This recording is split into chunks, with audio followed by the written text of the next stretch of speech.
How wonderful to see you all again tonight. It really is a privilege to be here. What a terrific room and what enormous positive energy you are bringing for our village, and we are grateful. And I have the great pleasure of knowing many of you here in the room. And for those of you whom I don't, I'm glad to meet you tonight, and I hope I'll get a chance to meet you in person and that you'll come to visit the village if you haven't done so already.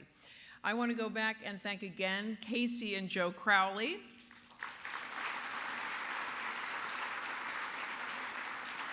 What Joe didn't tell you is that his specialty over spaghetti dinner is actually John Denver songs. So that's a hot tip if you'd like to come and sing along. And in addition to the Crowleys, I want to thank again our other co-chairs, Hillary and Tom Baltimore, Erica and A. Scott Bolden, Tina and Gary Mather. Thank you for leading the charge tonight. Look what an event you have put together. And thank you to the entire Gala committee. You had a lot of engine behind you, I know that. And also, I want to thank the auction committee led by Jackie Michael, who can only be described as relentless in the effort.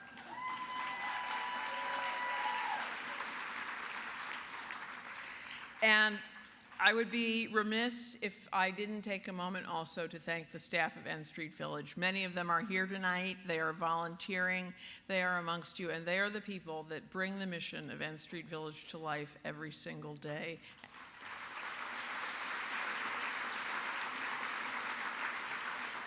I am grateful. And also, I'd like to acknowledge the incomparable Stuart Allen. Where are you? Make yourself known. Stuart is a guru of our gala. She's a true believer in our mission, and she has a very merry band of Team Devo, they call themselves, who work with her as well. And I want to acknowledge our N Street Village Board of Directors, an extraordinary group of people led by our chair, Peter Shields, and our vice chair, Ruth Sorensen. Would the board please stand up?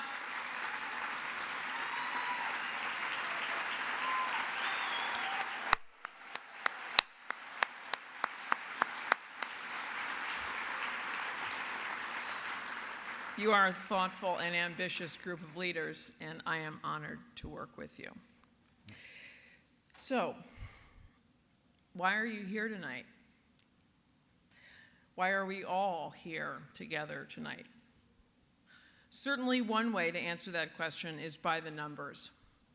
This year at N Street Village, 2,000 women received the resources they need to survive a time of crisis: food, shelter, clothing, health care. More than 700 women and 51 families lived in village housing this year. Every single day, up to 80 women were welcomed in our day center, and every single night, 213 women had safety and warmth in our shelter. Those numbers are indeed one way to answer why we are all here together tonight, because N Street Village provides life-saving help every day to so many who are in need. But I believe there is a more important answer, and it is the answer that comes not from our heads, but from our hearts. I believe you are here tonight because you know that when you look closely, you don't see the homeless. You see people. You see a person.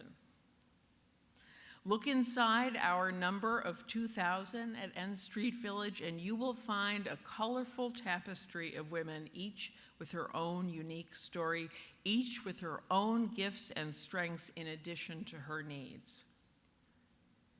And when we listen closely with our hearts open to those stories, we will find that we can all personally relate in some way. We can confirm what we know to be true. We are indeed all more alike than we are different. That, I believe, is the deeper answer to why you are here tonight.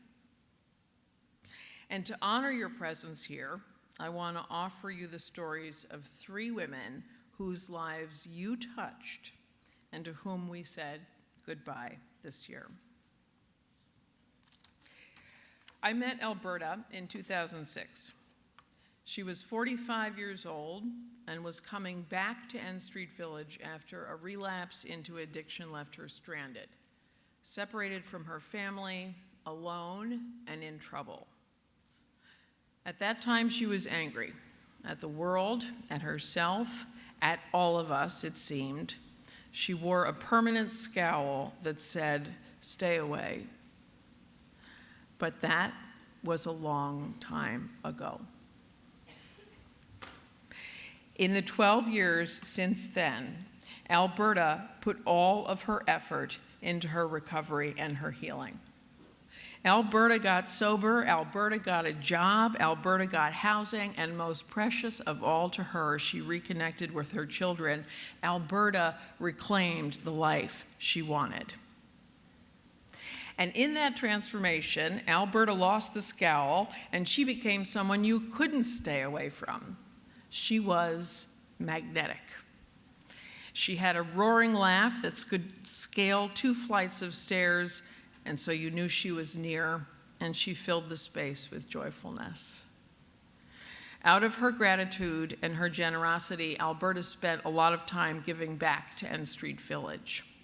She mentored new residents, and she was my frequent partner for public events. Many of you, I think, probably met and heard her. She was a compelling speaker, and she offered her very personal story with candor and also with self-compassion. Unexpectedly this year, after a brief illness, Alberta died 1 month ago on February 15th. She had a funeral that was befitting the wealth of her spirit, a church full of friends and family, and no one holding back from either tears or from laughter. So tonight we can say, Alberta, you are already missed, and we promise to keep sharing with others your message of unbreakable hope. Another life we honor this year was that of our resident Barbara. Barbara was in her late 70s, and in recent years she was a fixture of 14th Street, strolling in a messy overcoat and a purple hat adorned with wilting flowers. She looked disheveled but content. Barbara had been disabled by mental illness since early adulthood. And in a not uncommon story, she lived at home with her parents as her caretakers until they died, which led to a period of instability and homelessness. And then 10 years ago, she moved into our permanent supportive housing, and her life regained its balance. As is often the case, Barbara did not have insight about her mental illness. But once housed, she was able to live safely and peacefully in a community of caring and support. I saw Barbara often, and I felt especially connected to her. It would have been hard to decipher our conversations in the English language, but there was no mistaking the currency of kindness and affection that was being exchanged between us. Barbara clearly had a deep faith, often talking about Mother Earth and Father Sky and all the spirits in between. And in one of my favorite memories, she bolted into an event celebrating our village founders and introduced herself rather dramatically as the Lady Barbara. The Lady Barbara lost her battle with a terminal illness this last November, and she died with dignity in her own home at N Street Village. She was surrounded by people who cared for her, and all together that day, we blessed her journey homeward to Mother Earth and Father Sky.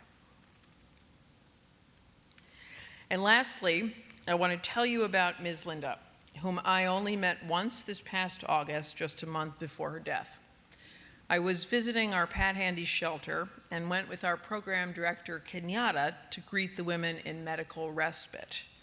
Linda's face lit up upon seeing Kenyatta, and she waved us over.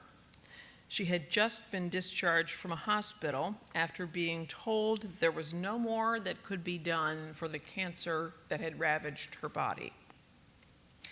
I listened as she gabbed with Kenyatta, asking Kenyatta to please tell stories about her daughter, asking her to find her some fresh fruit, asking if she remembered so-and-so from a past shelter stay. Her cheerfulness was disarming. I asked Linda where she grew up. "Oh, I'm from here. I'm a Washingtonian," she said proudly.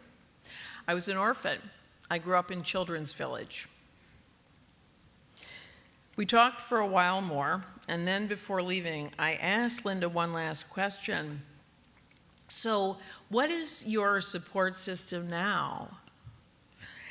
Linda drew her head back and narrowed her eyes at me, clearly realizing that I was none too swift. "You are," she said. "You are." That's why you're here tonight. Because you want your generosity to be measured in the currency of compassion. Because you want to represent the unbreakable hope that Alberta bequeathed to us.